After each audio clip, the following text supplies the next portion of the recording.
Ramzan special গরুর মাংস। যেহেতু রমজান মাস চলছে তাই খুব রিচ খাবার খাওয়া সঠিক নয়। তার জন্য আজকে আমি খুব কম তেলে খুব কম মশলায় আর কম সময়ে কিভাবে পারফেক্ট সুস্বাদু গরুর মাংস রান্না করবেন সেই রেসিপি আজকে আমি নিয়ে এসেছি। গরুর মাংস যদি এইভাবে রান্না করেন তাহলে খুব সুস্বাদু হয় খেতে, আর খুব তেল মশলাও থাকে না, তাই স্বাস্থ্যকর হয়। আসসালামু আলাইকুম, কেমন আছেন সবাই? আশা করি সবাই ভালো আছেন, সুস্থ আছেন। আলহামদুলিল্লাহ, আমরাও খুব ভালো আছি, সুস্থ আছি। সোনালী রান্নাঘর উইথ ভিলেজ ফুড চ্যানেলে আপনাদের প্রত্যেককে স্বাগত জানাই। আজকের এই স্পেশাল গরুর মাংসের রান্নাটি তৈরি করতে গেলে আপনাকে ভিডিওটি একটু স্কিপ না করে পুরোটাই দেখবেন, তাহলেই কিন্তু এইভাবে পারফেক্ট গরুর মাংস রান্না করতে পারবেন, আর খেতেও দুর্দান্ত হবে। তো চলুন রেসিপিটা দেখে নেওয়া যাক। আজকের এই মাংস রেসিপির জন্য আমি এখানে 1 কেজি পরিমাণের গরুর মাংস নিয়ে নিয়েছি। দিয়ে এই তো আমি টুকরো টুকরো করে কেটে ধুয়ে একদম সুন্দরভাবে পরিষ্কার করে নিয়েছি। এখন আমি এর মধ্যে 2 চা চামচ আদা রসুনের পেস্ট দিয়ে দিলাম।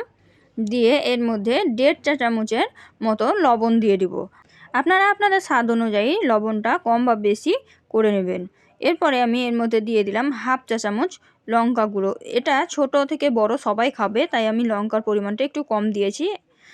তারপরে আমি দিয়ে দিলাম 1 চা চামচ হলুদ গুঁড়া, 2 চা চামচ জিরা ধনিয়া পাউডার দিয়ে ভালোভাবে হাত দিয়ে চটকে চটকে মাখিয়ে নিতে হবে। এইভাবে আপনাদেরকে প্রত্যেকটা মাংসের গায়ে যাতে মশলা লাগে, এইভাবে আপনাদেরকে মাংসটা রেডি করে নিতে হবে। এই তো দেখতেই পাচ্ছেন, হাত দিয়ে আমি একদম সুন্দরভাবে চটকে চটকে মেখে নিচ্ছি। মাংসটা মাখানো হয়ে গেছে, এখন আমি এটা সাইডে রেখে দিব। এখন মাংসের জন্য আমি মশলা তৈরি করব। তার জন্য আমি এখানে কড়াই বসিয়ে দিয়েছি। কড়াইয়ে দিয়ে দিলাম তেল। দেখতেই পাচ্ছেন আমি এখানে 1 কিলো মাংসতে 100 পরিমাণও তেল দিইনি, দেখেন একদম একটু পরিমাণে তেল দিয়েছি। দিয়ে আমি 2টা থেকে 3টা তেজপাতা দিয়ে দিলাম দারচিনি, এলাচ, আর দিয়ে দিলাম গোটা জিরে। দিয়ে এর মধ্যে আমি দিয়ে দিব ঝিরি ঝিরি করে কেটে রাখা পেঁয়াজ আর গোটা গোটা 2টা রসুন। আপনারা ইচ্ছা করলে রসুন 2টো দিতে পারেন, আবার স্কিপও করতে পারেন। গরুর মাংসতে এইভাবে রসুন দিয়ে রান্না করলে রসুনটা খেতে খুব সুন্দর লাগে, আর মাংসর স্বাদটাও দুর্দান্ত হয়। দিয়ে আমি ভালোভাবে সবগুলোকে এখন নাড়াচাড়া করে ভেজে নেব। এই মশলাটা ভাজার মতোই আমি তেল দিয়েছি, তেলটা দেখেই বুঝতে পারবেন। আর কতটা কম তেল মশলায় তৈরি হচ্ছে তা আপনারা দেখেই বুঝতে পারবেন, তাহলে কতটা স্বাস্থ্যকর হবে রান্নাটা বুঝতেই পারছেন। পেঁয়াজটাকে এখন আমি লাল লাল করে ভেজে নেব। যতক্ষণ না পেঁয়াজটা লাল লাল করে ভাজা হবে ততক্ষণ পর্যন্ত ভাজা ভাজা করব আমি। ভিডিওটি যদি প্রথমবার দেখে থাকেন আর চ্যানেলে যদি নতুন সদস্য হয়ে থাকেন, তবে অবশ্যই আমার চ্যানেলটিকে সাবস্ক্রাইব করে দেবেন, আর পাশে থাকা বেল আইকনটিকে প্রেস করে দেবেন। ভিডিওটি কোথা থেকে দেখছেন কমেন্টে জানাতে ভুলবেন না, আর ভিডিওটি যদি ভালো লেগে থাকে অবশ্যই একটা শেয়ার করে দেবেন। পেঁয়াজটা অনেকটা ভাজা ভাজা হয়ে গেছে, এখন আমি এর মধ্যে একটা টমেটো কুচি অ্যাড করে দেব।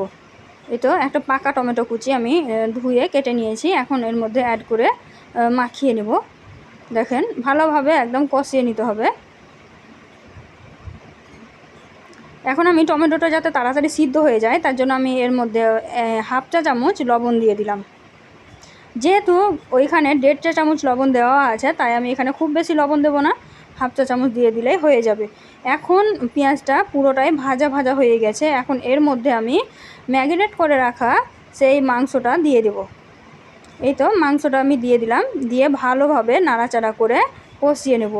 এখানে আপনাদেরকে একটা জিনিস লক্ষ্য রাখতে হবে যে বারবার নেড়ে চেড়ে ঢেকে দিতে হবে, আর ঢাকা দিয়েই কিন্তু পুরো মাংসটা কষাতে হবে, তাহলেই কিন্তু এর স্বাদটা দ্বিগুণ হয়ে যাবে। এই তো এখন আমি ঢাকা দিয়ে দিচ্ছি, ঢাকা দিয়ে কষিয়ে নেবেন। দেখেন আমি কিন্তু বারবার ঢাকা দিয়ে কষিয়ে নিয়েছি। এটা কিন্তু আপনাদেরকে করতেই হবে, নাহলে কিন্তু মাংসটার স্বাদ অতটা ভালো হবে না।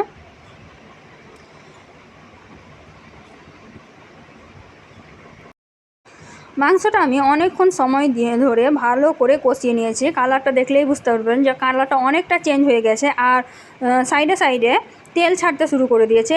এখন আমি এর মধ্যে জল অ্যাড করে দিলাম। জল দিয়ে চারিদিকের মশলাগুলো ভালোভাবে জলের মধ্যে মিশিয়ে নাড়াচাড়া করে দিলাম। দিয়ে এটা আমি এখন প্রেসার কুকারে সিদ্ধ করে নেব। আপনারা চাইলে কড়াইয়েও সিদ্ধ করতে পারেন, কিন্তু আমাদের বাড়িতে বয়স্ক লোক আছে, তারা কিন্তু খেতে পারবে না, তাই আমি প্রেসার কুকারে সিদ্ধ করে নিয়েছি। প্রেসার কুকারে সিদ্ধ করলে তাড়াতাড়ি হয়ে যায়। এই তো প্রেসার কুকারে সিদ্ধ করে আমি ঢেলে নিয়েছি কড়াইয়ে। দিয়ে হয়ে গেছে, তার জন্য আমি এর মধ্যে ওপর থেকে ধনিয়া পাতা কুচি ছিটিয়ে দিলাম।